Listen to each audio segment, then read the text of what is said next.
if we could address you directly right now. Everything comes full circle. That's number one. I don't tell him what questions to ask me. There are a lot of people around town that have the same question. Brush my teeth. I'm a good wash in the morning. I can't confirm or deny. You know, just keep going a little bit longer here, Mike. You keep going a little bit longer.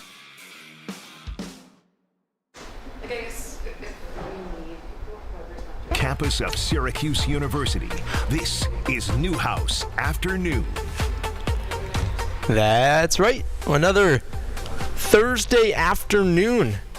Newhouse Afternoon, 2 to 3 on ESPN Radio Syracuse 97.7. Griffin Bloomstein and Timmy Weiss here with you.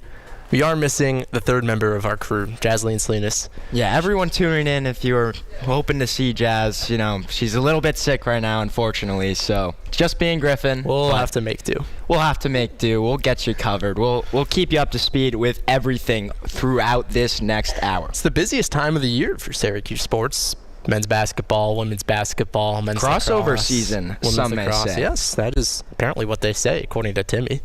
And there was a lot of hype for Cooper Flagg coming to the Dome last night.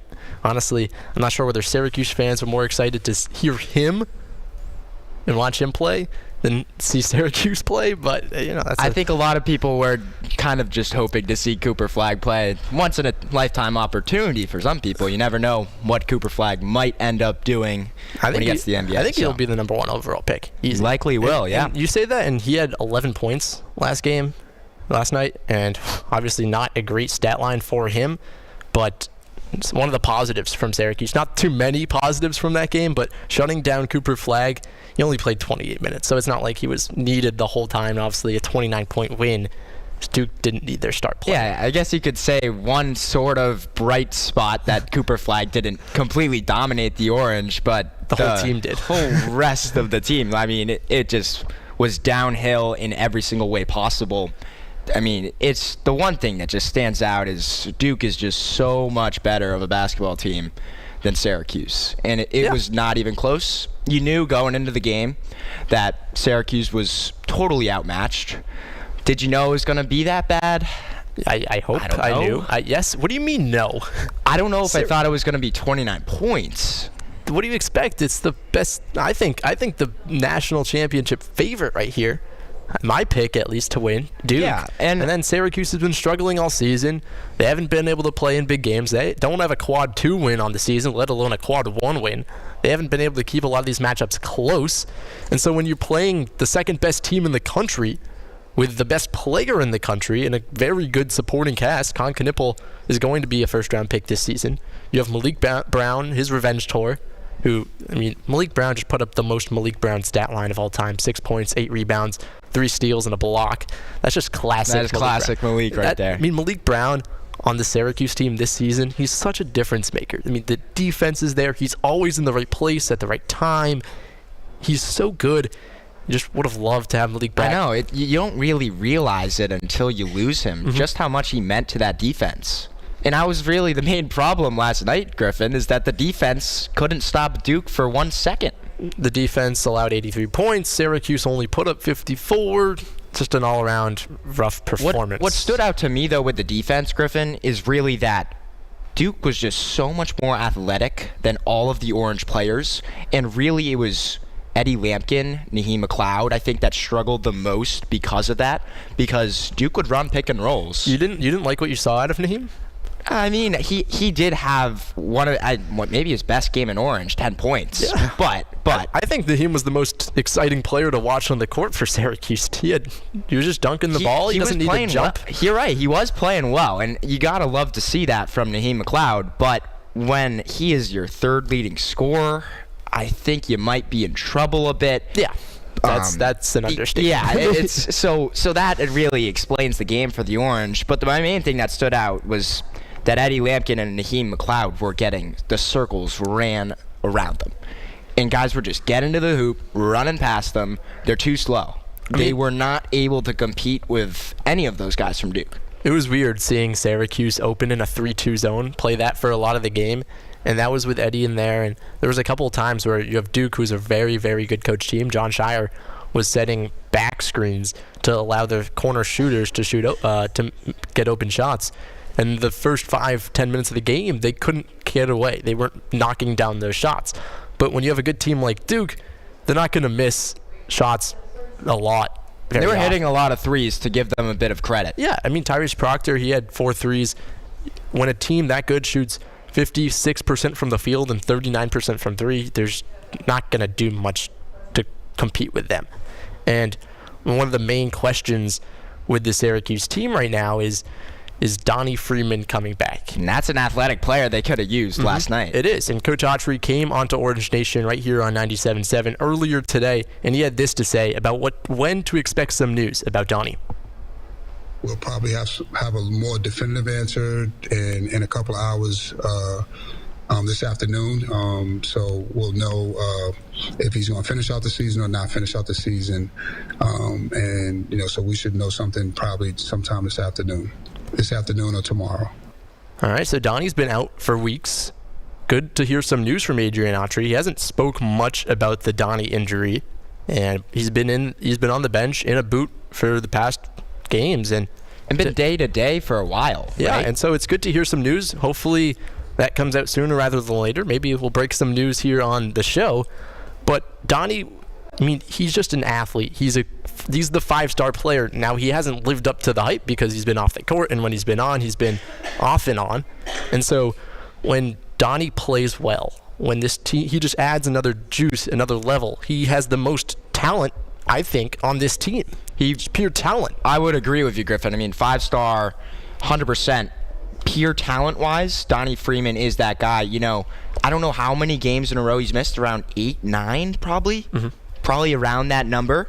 But they were showing his stat during the game the other day, most double-doubles of any player in the ACC. Donnie Freeman was tied with Cooper Flagg in that stat, and he's missed the last 8 or 9 games. So what that tells me is that Donnie Freeman, I mean, all-around player, that is a lot you are missing, and it's really costing the Orange on all fronts. And what I liked from Naheem McLeod yesterday was not necessarily, he didn't get any blocks, but when you have a 7'4" guy in the paint, he protects the rim just with his height. It forces Duke players to change what they're going to do. And obviously, it's Duke. They're talented. They're going to score the ball.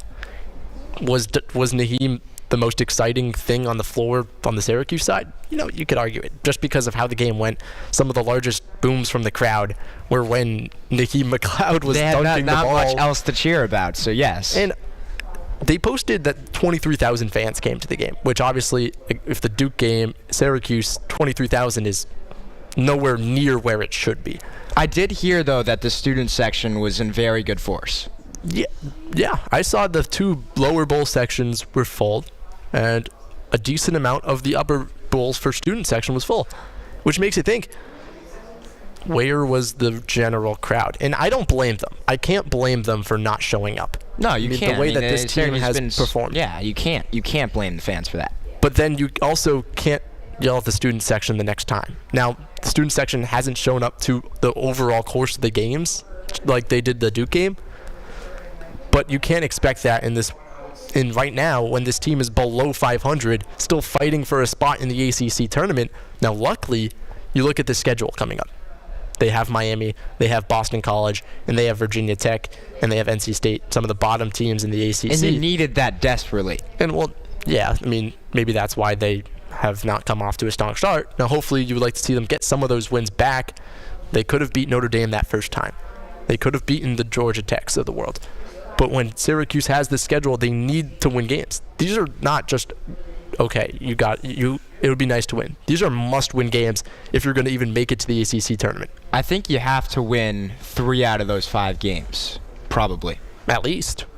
If you want to make the ACC tournament. If you're serious about being in the ACC tournament, and, you know, obviously the run will end shortly if you do make the ACC tournament, but if you even want that chance, you got to win 3 of the next 5. Syracuse plays Miami on Tuesday. And that's a must-win. After playing Boston College on Saturday. Both must-wins. Boston College in the Dome, Saturday at 3:15. It's a weird start time for a basketball game. That is a weird start time. It's on the CW. And then you go to Miami Just go on the road to Miami, even though Miami's one of the worst teams in all of college basketball. Just got their first win the other day. They're a Power 5 team in the ACC. It's at home court in Coral Gables. It's not going to be a cakewalk. Syracuse is going to need to show up to play. And then you come back and host North Carolina on Saturday. And I don't think there's not going to be that juice like there was last season with the upset at the Dome. It's just not going to happen. Of course not, because North Carolina is a completely different squad from what they were. They're not as good. They're not as good. But even so, Syracuse, I don't think has a slight chance of making any sort of upset. Yeah, I think that's totally fair. And I just think it's going to come down really to the last couple games of the season, whether this team ends up making the ACC tournament. They're right on the bubble. You know, I personally think they're going to end up just out because I think... You don't think they're going to make it? I don't think they're going to make the ACC tournament. I don't agree with you. I just think that Miami's too bad of a team. I think Boston College hasn't been great this season. They win both of those games. They should be in. And then NC State, who's coming off... you've heard about the NC State season from last year. There's no resemblance of that team. No resemblance, yeah. And then you have Syracuse is right now fourth worst in the conference, but they're tied with Virginia. They're not better than Virginia, probably. And Virginia's not a good team, but I don't think they're better than Virginia. Well, we'll find out in a couple days when Syracuse plays them. The last game of the season, March 8th, so about a month, actually. And that's why I say it comes down to the very end, because let's say... the thing is, Griffin, even if you let's say they beat Boston College and beat Miami, like they're supposed to. Sure. Because they're supposed to beat those two teams. Yeah. I think they will lose one of the three games between Boston College, Miami, and NC State. I don't think they win all three. Well, that's where you get into the tricky situation. Because if one of those teams catches fire, then Syracuse could be in a pinch. But there's... I think enough talent on this team, and maybe we'll get an announcement from Coach Autry later today that Donnie's back, and then he adds another layer to this team. Jair Davis has been good at some points in Donnie's absence, but there's just been too many ups and downs, too many slow starts for the Syracuse team.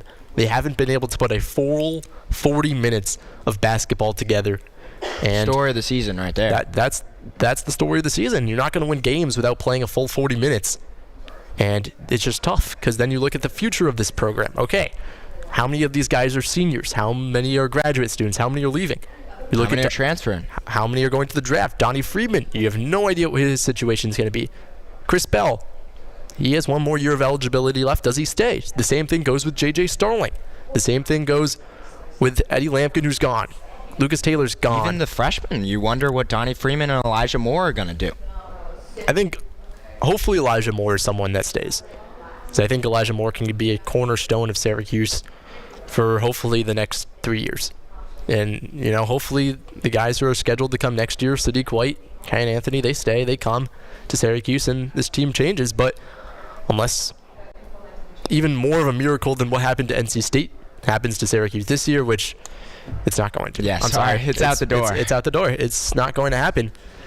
We'll have more basketball to talk about in the upcoming weeks, but by middle of March, when the ACC tournament comes, Syracuse will either not be in the tournament or will be in the tournament, and either way, there will be plenty of questions surrounding this team and this program. Well, the good news, Griffin, is we got lacrosse, and it's crossover season officially, so it's time to follow Syracuse lacrosse. Well, you're listening to Newhouse Afternoon. We'll be right back on ESPN Radio, Syracuse 97.7. But if you want to chat with us during the commercial break, you can watch us on QSportsTalk.com. We'll be right back, folks.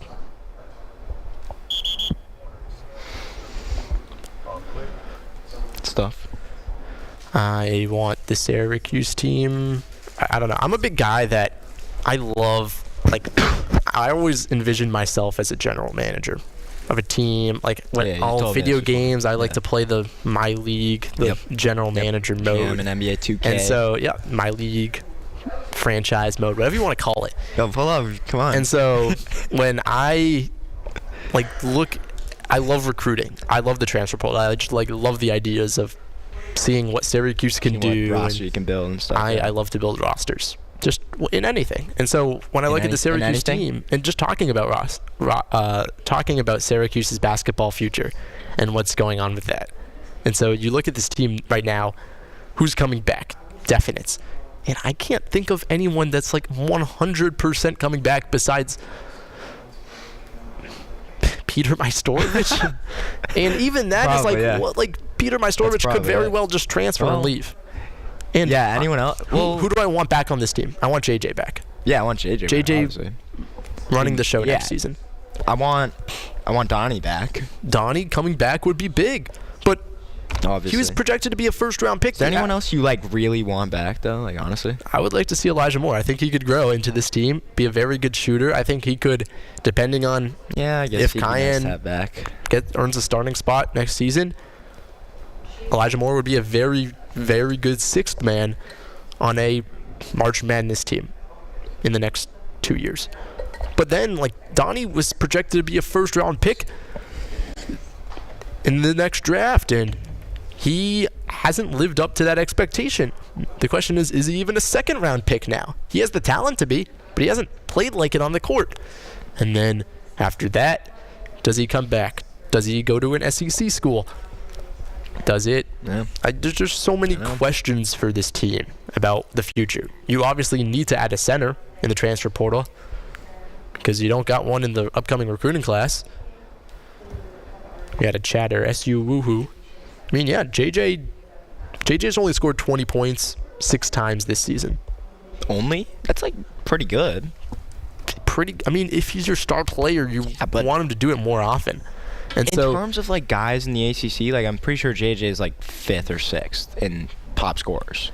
But he had 38 points against Youngstown State when that game went to double overtime. Youngstown State.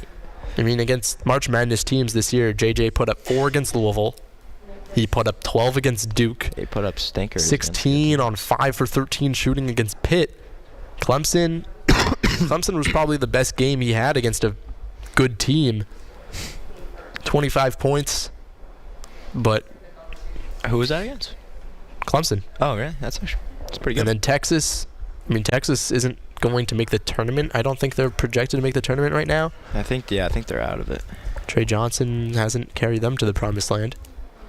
And so it's tough because they're 12th in the SEC, Texas. So a close loss to that team isn't looking great right now. And then Texas Tech's decent team. He put up 27, but there's just been games where JJ's either gotten off to a hot start like he did against Duke, and then he disappeared, or he's gone off to a slow start and then just hasn't showed up.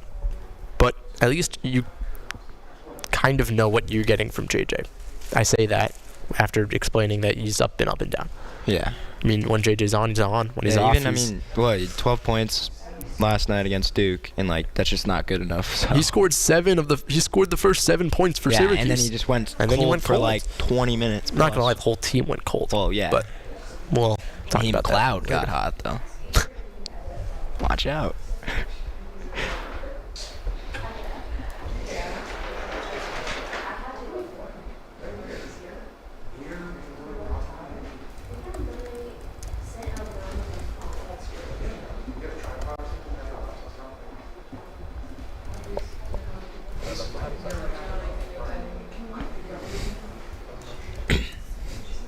ESPN 97.7 and 100.1. Watch live on QSportsTalk.com. Tomorrow's broadcasting stars today. Broadcasting live from the campus of Syracuse University. This is Newhouse Afternoon. Welcome back into ESPN Radio Syracuse 97.7 Newhouse Afternoon. Timmy Weiss alongside Griffin Bloomstein. We've talked a lot about this Syracuse basketball squad, Griffin, and they may have gotten demolished against Duke last night. However, Syracuse lacrosse, on the other hand, they're doing a little bit better than that. They absolutely demolished Jacksonville 24-5 in the first game of the season. And let's just say things are looking a lot better for that squad than in terms of Syracuse basketball. The hopes are maybe to be a national championship team. Oh, they better be a national championship team. Those are the expectations. All right. Syracuse has not been to the glory land in over 10 years. It's been since 2009, so it's been a while. But now you got Vermont coming up next tomorrow. And another game where Syracuse should be able to take care of business, but what do you see from that Vermont squad that something, Syracuse should be looking out for, Griffin? Vermont was one win away from making it to the NCAA tournament last season. They were in the America East Conference Finals against UAlbany. They lost by 1 goal, and it was tough, so they missed out on the tournament. That was against who? UAlbany. Against UAlbany. I mean, and so for the America East, it's an automatic bid to the conference winner. And I think UAlbany lost to Notre Dame in that first round of the lacrosse NCAA tournament. Also, what happened in that game? I think UAlbany went out to an early lead against that Notre Dame team, which is pretty crazy. I remember people were freaking out about that when Notre Dame almost fell to UAlbany. And then they figured it out because they're Notre Dame, and they were the best team in the country for the past 2 seasons. But now that door is open. I mean, Notre Dame has the talent. Notre Dame, of course, has the talent. They still have number one. They still have a in Kavanaugh, the preseason have a poll. Kavanaugh on the roster, and until I don't think Notre Dame being number 1 will change until Syracuse plays them later in the season. Until Syracuse beats them, then yes, I agree that Notre Dame has to be the number 1 team, unless, of course, Notre they Dame get upset. loses to someone. But it's going to be hard for them to do that. It's going to be hard. And, I mean, that Notre Dame team last year was a force to be reckoned with. They have a lot of returners, are still very good. So it's just going to be, it's going to be tough for Syracuse to overcome that squad. Yeah, it will be tough. But for Vermont, tomorrow, right? That's Friday. Yeah, Friday. Tomorrow. It's a 6 p.m. opening face-off. At the Dome. At the Dome. The thing with Vermont is they don't have a solidified goalie. Their starter from last season graduated, and they have 2 guys that were fighting in the preseason, fighting in training camp to try to get that starting spot. Ryan Digley, who's a lefty, funny enough, a lefty goalie, and then Jake D'Andrea is the other guy for the Catamounts who's in that goalie battle. And it'll be interesting. They play 2 different styles. One's righty, one's a lefty. But also having that goalie battle, having that competition before the season, I think it gets you more prepared. It gets you juiced up because you're fighting for that starting spot. And when you go out there on their first game, which is against the Orange tomorrow, the Catamount season opener, they have that energy. They're already riled up because they know they won that spot, and they'll have a little bit of extra juice. Yeah, I'd agree. It could be important for the Orange to get out to a strong start tomorrow because the Catamounts are going to be coming out hot with everything they got. They're playing against the number 2 team in the nation. This is a game that means everything to them to get somewhat of a good start, keep it close while they can. But, Syracuse, if they could just pour it on right at the start, make sure they don't have to deal with anything, they should be able to just cruise along and make sure they get a handily win. This Syracuse team definitely has more talent. And the Syracuse team is stacked from top to bottom, from the attack to the midfield, from the Fogo to the wingers to the defense, all the way to the goalie. They are just stacked. The one player on Vermont that I'm looking out for is Charlie Pope. He's kind of a bigger attackman, different than what Syracuse has. But for him, he's going up against one of the top defenses in the ACC and one of the top defenses in the country. A team that shut down in the opener Jacksonville to 0 goals in 2 quarters. I thought Syracuse was about to shut down Jacksonville for the whole first half. In that Jacksonville team, by the way, they may not be an NCAA tournament team, but people projected not bad. They were supposed to not be 19 goal difference bad. And so that was the thing. They were led by a good coach, a good goalie who got injured at the start of the game. But Syracuse's defense stepped up. Their defense was legit. Billy Dwan is back as a junior, one of the best defensemen in the country, one of the best long poles in the country. Michael Grace, the transfer from RIT, he showed that he can hang in Division I lacrosse. He was arguably one of the best defensemen in Division III, and so people thought he could compete at the D1 level, and they were correct, and he was correct making that switch to Syracuse. Gary Gate was correct giving him the opportunity to transfer to D1. And then you have Carter Rice, Caden Cole. This defense is all back from a season ago. They're so dangerous, so locked down. And then when you get the ball up to Sammy English, who's one of the best guys to clear the ball in lacrosse, he can get it from the defense to the offense so quick. I think that's the key thing, Griffin, is that you know what you're getting with the offense. With this team, you know that you have a lot of the best scorers in the country. Just list it off. Joey Spallina, Owen Hiltz, Michael Leah, Luke Roa, Trey Deere. I mean, you could go on and on. The scores are phenomenal. But the question is going to be, is how good can the defense be? We know they're really good. Just as good. And you think they can be just as good as the scorers? I think they'll be a top 5 defensive unit in the country. That's how good these players are. Billy Dwan's a junior. Michael Grace played D3, but it doesn't matter. They are so talented. They already have that chemistry from a season ago. And once they work the ball in transition, Syracuse offense is so deadly when you give them an advantage. They can score goals so quick. And what's interesting about Syracuse is that this team, I think, relies on 2 players. If Syracuse has John Mullen and Jimmy McCool playing well, this team is going to be unstoppable to beat. I think they're just the 2 X factors on this team. You know what you're going to get from the defense. You know what you're going to get from the offense.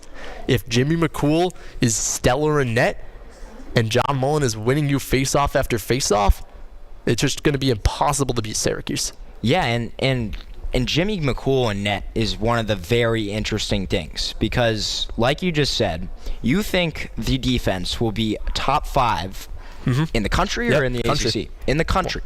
So what that means is that if Jimmy McCool is also going to be a strong goalie, and then you know what you're going to get with the offense. You know you're going to have a top 5 offense probably in the country.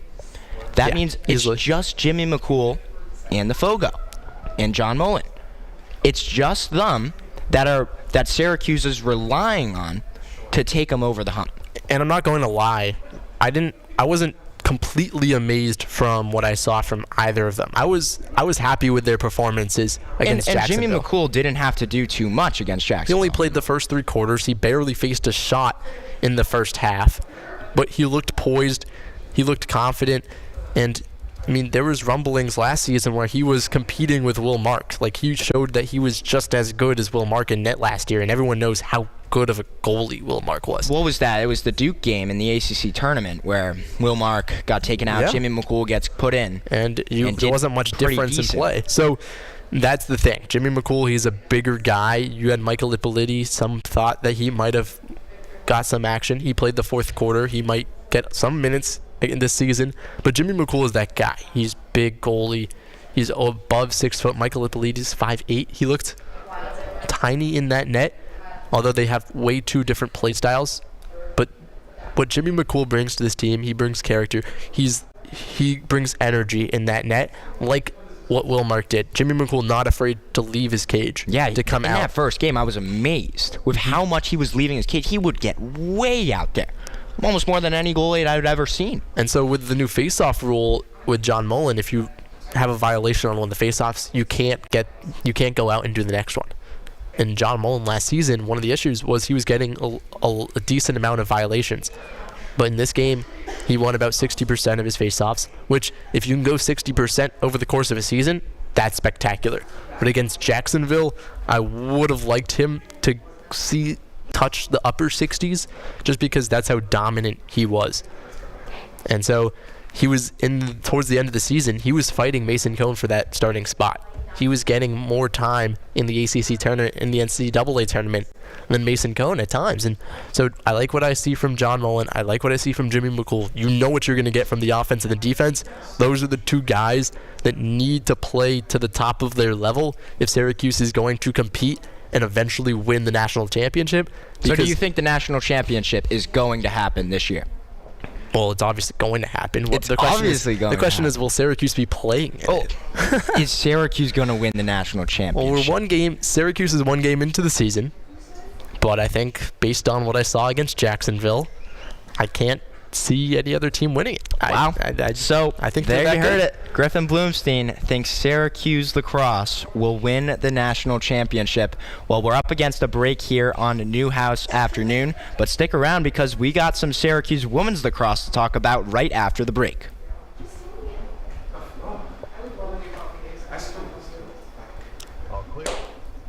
Thank you. Dude, they're so good. They're actually so good. I don't know, man. I think it'll be a failure if they lose. What? Notre Dame is cracked. Yeah, but they're not that good. They're not Syracuse good. I think if Syracuse doesn't win at least one, and I really want to say if Syracuse doesn't win both national championships, it's a failure. Like, that's how good they are. This is the window, and they got to win both. Both the next 2 years? Yeah, I mean, Joey's a junior this year. Joey's class is a senior next year. Jake and Brett as well? No, they're the I know, but I'm just saying, they're there as well. I mean, this team is just so good. This is the window.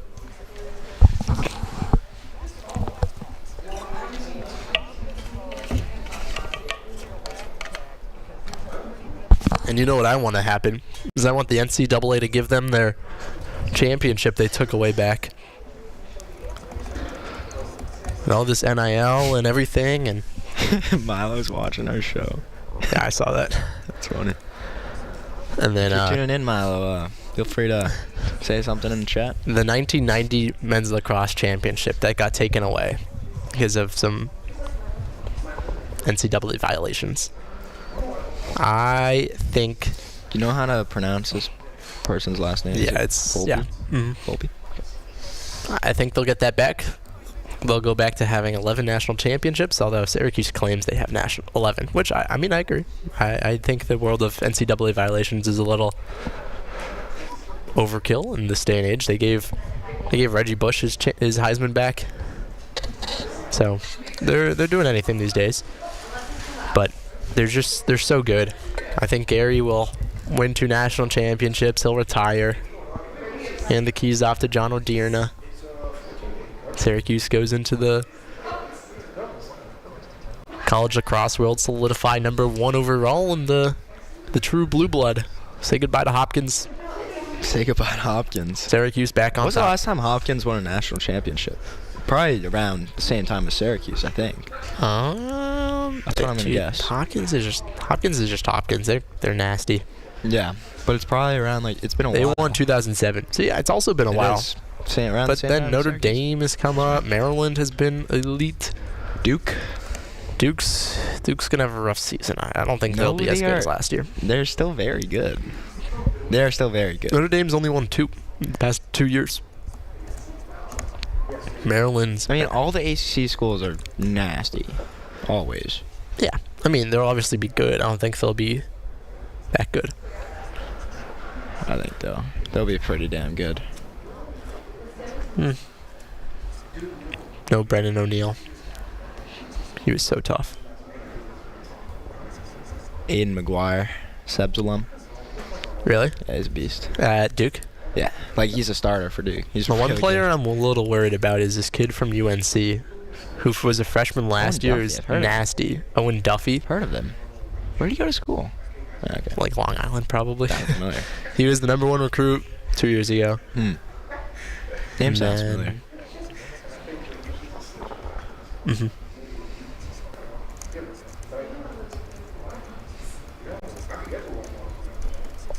Nice.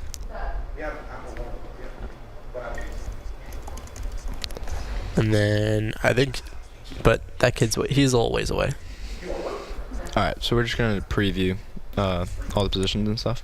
That's good with you. And then yeah, we'll be good.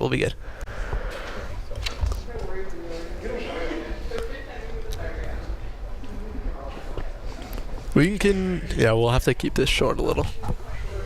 Yeah, that's all right.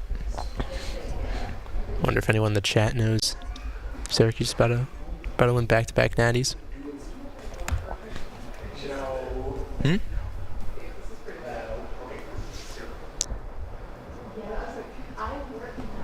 Watch your favorite ESPN Syracuse sports talk shows on QSportsTalk.com. Tomorrow's broadcasting stars today. Broadcasting live from the campus of Syracuse University. This is Newhouse Afternoon.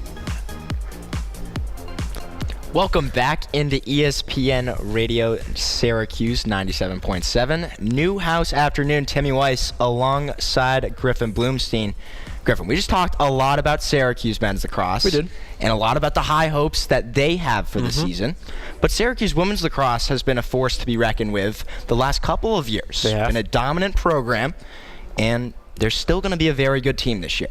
They are going to be a very good team. The question is, Are they going to be as good as they have been for the last couple of years? It's a tough question because you kind of had that era of the Tyrells and the Carneys. They're all gone. I mean, this is the first year without a Tyrell or a Carney on the team. It's the Emma Ward and Olivia Adamson show. Two players who have proven themselves to be top of the ACC, have led Syracuse in the past, and this season the ball really rides on their shoulders. Can they lead Syracuse? Can they finally beat BC under Kayla Traynor?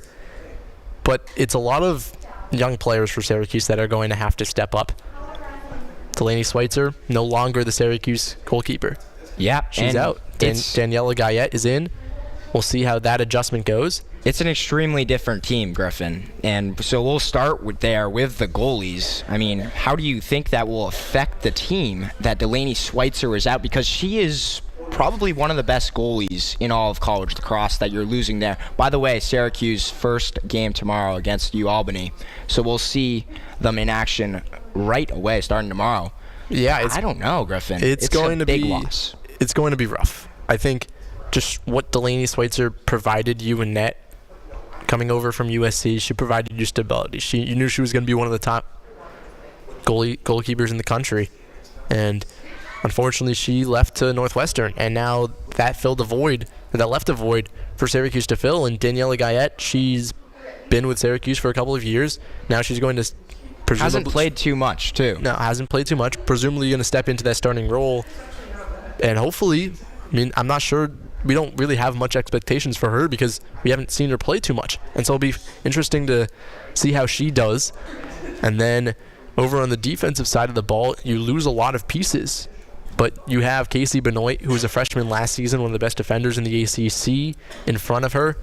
And she's going to have to step up a lot this season. Yeah, no Bianca Chevery. She's going to be expected to step up because, freshman year last year, but now she's a sophomore. Mm-hmm. And she's really the foundation of this defense, I think, now. Yeah, she is. I mean, the Syracuse team lost a lot of pieces, but now you're going to expect these underclassmen to step up, and they're going to have to. If Syracuse is known as the top of the top. They're the top 5 teams in the country. They didn't start that off in the preseason poll, but they're in the top 10. I mean, Syracuse is top of the ACC. The only team they haven't been able to beat consistently is BC. But they were in the Final Four last season. They were in the Final Four the year before.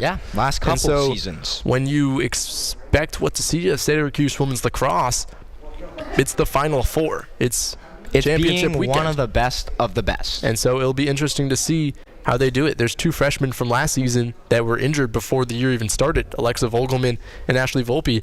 And it'll be interesting to see what they can do, because you don't know what you're going to get from them. Now, obviously, year after year, Syracuse is top of recruiting as well. So they have recruits, they have freshmen, they have juniors that have played well.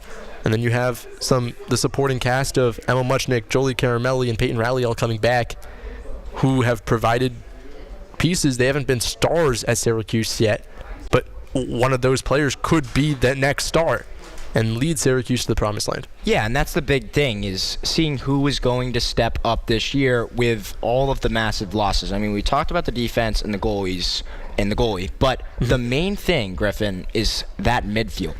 They are losing a ton of talent in that midfield. Yeah, and it starts with Kate Mashevsky. She was the Fogo last season. She's one of the best Fogos in the entire country. Of all time of college women's lacrosse. Yeah. What Kate Mashevsky did is just get you the ball, possession after possession after possession. She was so dominant at the draw control that when you didn't know if it was a close game, you didn't know which tie the turn was. Yeah, you knew you were going to get it no matter what. So and that's such a nice thing to have in lacrosse, when you know you're going to get the draw every single time. It's a guarantee. It was basically a guarantee with Mashevsky, and that's just not a guarantee anymore. No, it's not. But someone that I expect to carry a little bit of her load is Olivia Adamson. I think she'll take a decent amount of draws this season. I think she will have to play a little bit of midfield and attack. So it will be interesting to see how she can handle both of those roles, if she's doing a lot of the draws, if she's also scoring the most amount of goals. I mean, that's a heavy weight to put on one player's shoulders, but if there's someone that can do it, it's Olivia Adamson. Adamson is going to have to step up a lot this year. The other person who's going to be taking some of those draws is Sam DeVito, transferring in from Princeton as a draw specialist. But it's probably going to be a committee. As of right now, we'll see if one of those two ends up stepping up and does better than the other. But as of right now, there's no draw specialist that has been confirmed for that first game of the season. And that's the thing with Syracuse. There's a lot of unknowns for this team. I mean, that's why they weren't ranked top 5 in the preseason inside the lacrosse poll. There's a lot of unknowns. And so, obviously, playing UAlbany tomorrow at 1:30, you won't get a lot of those questions answered because it's the talent disparity from UAlbany to Syracuse is very wide. So what you can expect to see is, okay, let's check in on the little things. How does Daniela Gayet do in net? How are the draw controls? Is Syracuse beating a team they should beat by as much as they should beat them? Is Syracuse dominating? And if that isn't the case, that's where alarm bells should start to ring. 100%. But if Syracuse takes care of business, that's where it's, all right, they're on the right track. 100%. I agree with you, Griffin. And I want to touch on briefly, again, the couple of other midfielders that they're losing: Natalie Smith, Savannah Schweitzer, Maddie Baxter. Those are key players. Just staples for this team the past couple of years. Yeah, Smith was 4th on the team in points. Baxter was 6th. Schweitzer was 7th. These are all key players that you're losing. And that's why it's the midfield, to me, that sticks out with this squad that's really going to define the year. But, you could look at that attack and say, okay, you're getting back a lot of these players. You talked about the returners a bit. Emma Ward is just so good behind the net. She's so good at facilitating, and she's been proven year after year to score goals as well. If she can do that at the next level, she'll be one of the best players in the country. And you might not have your star Emma Tyrell anymore, your leading goal scorer last season. Huge loss. But you do have those other people coming back in Olivia Adamson, in Peyton Rowley, in Emma Tyrell, or in Emma Ward. So that's the good news, is that you do have people coming back for the attacking end, and hopefully it's enough firepower to keep you, because I think the defense is going to struggle a bit this year. I do. You're missing some pieces, and it depends on how everyone else steps up, but there's only time will tell. We won't get to see that until tomorrow hits. Yeah, and I'll ask one more final question, Griffin. What is your prediction for the team at the end of the year as far as the NCAA tournament? Where do you see them losing? Maybe you see them winning it all. What do you see? I mean, after being a Final Four team a year ago, you know what you're going to get. I think Syracuse makes the NCAA tournament. As for I don't think they will get as far as they have in years past. Maybe quarterfinal round. I think that's a good take right there. I agree with you. Syracuse, I think, will lose in the NCAA quarterfinals.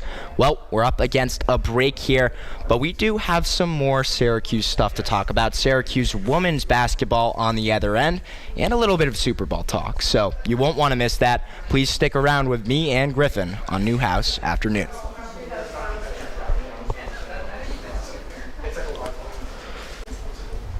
Is the sports show with Cody Mack up after this today? Word.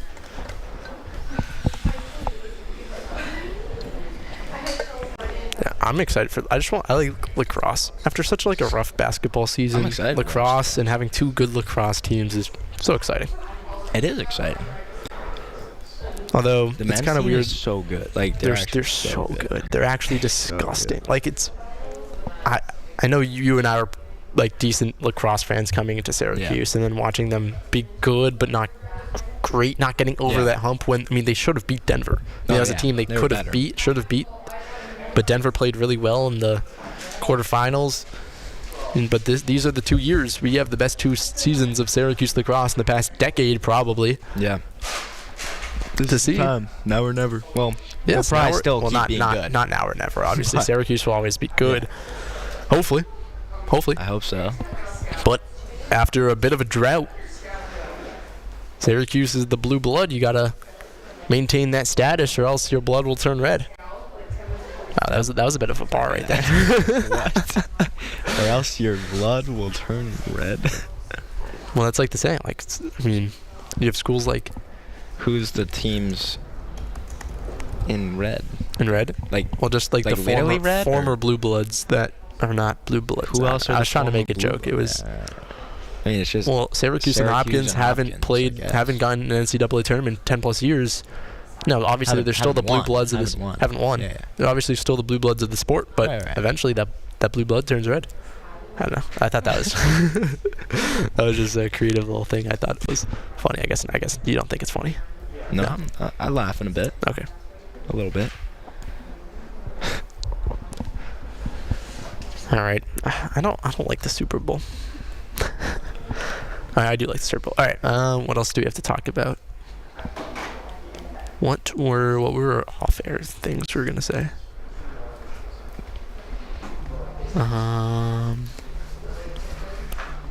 We're gonna talk about. We can't talk about that. We'll talk about. We're trying to talk about Valentine's Day. What's next week? Which is next week. Do you have any lucky Valentines? I'm not a big Valentine's Day guy. I think we'll leave it at that. Although our third co-host, Jazeline, who's unfortunately not, she's in the building today. She told somewhere. us that Valentine's is her favorite holiday, which I don't really get. But I think that's a little extreme, but to be your favorite. But I also hate Halloween, which we had that discussion back in the fall. So maybe I just don't like holidays. Maybe you just don't like the holidays Jazz likes. I like St. Patrick's Day. It's a fun holiday. That's coming up, right? Yeah. March. It's not coming up yet. March 17th. That's your favorite? Because it's like the start of March Madness. Like St. Patrick's Day and March Madness, like the first weekend. Just that's true. That's like your favorite. St. Patty's Day. Yeah, St. Patrick's Day. Jazz is here, by the way. Anyone tuning in? She's just she's just laughing at us. Laughing. She's just can't speak. She's her voice throat is hurting. Cold. St. Patty's Day. Yeah, dude, it's just like the symbol of I remember last season or 2 years ago, St. Patty's Day was like the Friday, and then it was also like senior skip day, and then we just watched basketball. You skipped school for senior skip day? Did you go to school for senior skip day? Did you have senior skip day? Yeah. Well, it was a long story. Seems like a Seb's thing to not have senior skip day. We had it. People were yo, let's just not show up. And then a lot of people still showed up. So you definitely showed up. No, I didn't because I was sick. Okay, you were sick. I was sick. That's my mom. Sick like Jazz is today, unfortunately. We'll be back in 2 weeks though. We will. Whole squad. Hopefully. Never know.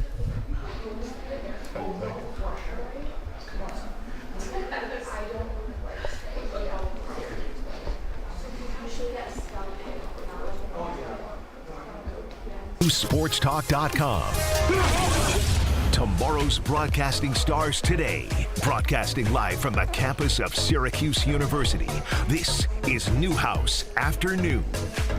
We're here for about 10 more minutes on Newhouse Afternoon. Griffin Bloomstein and Timmy Weiss on ESPN Radio Syracuse 97.7. This hour of Newhouse Afternoon is brought to you by Drivers Village Cicero. Go to dvoffers.com for more info.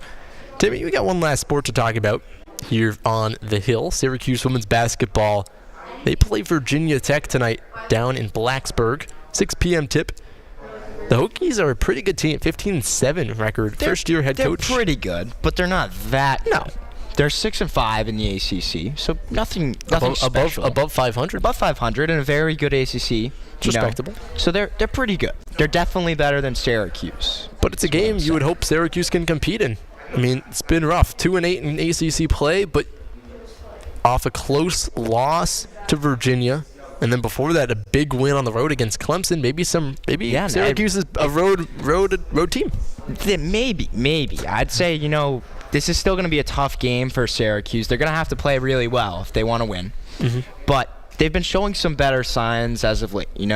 That Clemson game was obviously a big win. It snapped a 3-game losing streak. And the game before that, they played against a ranked NC State team. We're winning at the half. Only lose by 10-ish. So not bad. Showing better signs. And the two players that played really well in the last game against Virginia that I think have just gotten so much better over the course of the season is Kyra Wood and Sophie Burrows. Kyra Wood, 18 points, 15 boards. Damn. Yeah, that's good. It's really good. It's really good. Board woman gets paid. That's what they say.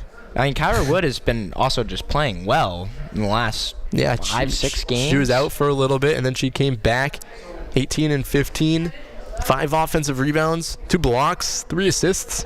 Nothing much more you could ask for playing 38 minutes. Sophie Burrows has been, you know what you're going to get from Sophie. She's going to have some really, really good games from beyond the arc, and then there's going to be some games where she misses. But shooting 37% from deep over the course of the season, that's really good. Very Especially solid. after shooting only 27% last year. That's the growth you want to see out of your star sophomore. Yeah, and I don't know if it's going to be the 3-point shot that necessarily takes Syracuse women's basketball to the promised land. You know, well, I think it's a little too late for the promised land. Right, and there's no promised land really left for Syracuse women's basketball to make. But, you know, head coach Felicia Leggett-Jack said after the Clemson game that she thought that it's really on the bigs. Kyra Wood. Even Isa Verjao played really well. And Verjao 8 points. Also, you know, kind of get things going for this team. And they are the girls that they want the team to rely on to really take them over the hump. And when they're playing well, those two players are also playing really well. Yeah. I mean, when you have players like Isa Verjao who put up 8 points, 8 rebounds, 4 assists, that's good points and that's good stats. And when you put her next to Kyra Wood, you have two forward bigger women down low who can rebound, can score, can do multiple things at different levels of the basketball. That helps. I mean, Syracuse, if they want to compete, and they have been competing, that's what we saw. I mean, 2 weeks ago, you and Jazz giving me a hard time for saying Syracuse could compete against NC State, and look what they did. We did. They competed with NC State. And I did not think they had a chance, I'll be honest, given the state of how they were playing. But, yes, they did a lot better than I thought, and that's why I have some belief going into this Virginia Tech game. There's some belief to be had. Definitely. I would definitely think so. One person I would like to see a little bit more from is Georgia Woolley. 6 turnovers. Turnovers have been a problem for her, but she's that player. She's the star of this team. She obviously... That was last game, and she had 6 turnovers? Against Virginia. But when you have Sophie Burrows shooting 37% from 3, and actually, statistically, this is Georgia Woolley's best 3-point percentage season at 31%, up from 29 last year and 30 the year before. Georgia Woolley can be dynamic from beyond the arc. When she's connecting from distance, this team is really, really good. But I think the problem or the idea for Syracuse is managing how much time they put in the paint and how much time they put at the 3-point line. Because when they get down low and put up easy baskets at the rim, they do really well. Really well. That's, I think, the secret formula for Syracuse to do well against Virginia Tech. But Griffin, I mean, we've talked a lot about Syracuse sports. It's true. How about we give some Super Bowl predictions? Obviously coming up on Sunday. Really? Oh yeah, no, I don't know if you heard of it. Super Bowl. I don't know if you've heard of that one. You know, it's a new thing. I think they haven't been doing it for a while. I am ready for the Super Bowl. Unfortunately, our Patriots aren't playing. But it's a pretty good matchup. I think people are giving this matchup a little too much hate. The Eagles and the Chiefs are the 2 best teams in the playoffs. I don't know if I agree with that. I don't know if I agree with that. Who is better? I think I would say the Bills are better than the Chiefs. Are the 2 of the. I think okay. So I think the Chiefs. You think the Chiefs and the Bills? You think the Chiefs and the Bills are the 2 best teams? And they battle you could say the Lions. Yeah, I know they think a lot, but so there's I'm going on a tangent. There's a collective top 4 teams, you think, and they all made it to the conference conference championships. Not the Lions, but yes. Oh, that is Oof, sorry for the Lions. Yeah, bit of a rough, tough ending, tough campaign, season. But a great season for the Lions. Anyways, let's get back on track. Chiefs Eagles, Sunday night. It's the Super Bowl. Everyone's watching. When you're watching the Super Bowl, who are you rooting for? Who am I rooting for in this game? Well, who do you think will? Who do I think? I'll answer both. Okay. Griffin, I am going to root for the Eagles. I like that. Because I hate the Chiefs. I agree. I hate both teams. I do too. Wow. But as far as who's going to win the game. It's almost like we're both Patriots fans. As far as who's going to win the game, Griffin, the Chiefs are going to win this game because they always find a way. And Patrick Mahomes just has some sort of nature in him, some sort of Tom Brady-like nature in him. Oof. It pains me to say something like that, but it's true. I don't think it's true. They think find ways to win these games. this is the year for the Eagles. Saquon Barkley is the best player in football right now. The offensive line is good. The defensive line is so good. There's just so much talent on this Eagles team. There's no Patrick Mahomes. They don't need Patrick. Patrick is a They game. might have Saquon Barkley, but I don't know. I don't know, Griffin. I don't know. Saquon Final score. 31-27 Chiefs. 42-38 Wow, Eagles. high High-scoring game. All right, well, that will do it for this week. This Thursday of Newhouse Afternoon. Griffin Bloomstein, Timmy Weiss. We missed our co-host, Jazeline Salinas, but she'll be back in 2 weeks, hopefully. And for right now, we'll send it to the sports show with Cody Mack from 3 to 4. This is Orange Nation. Joining us now. Obviously, this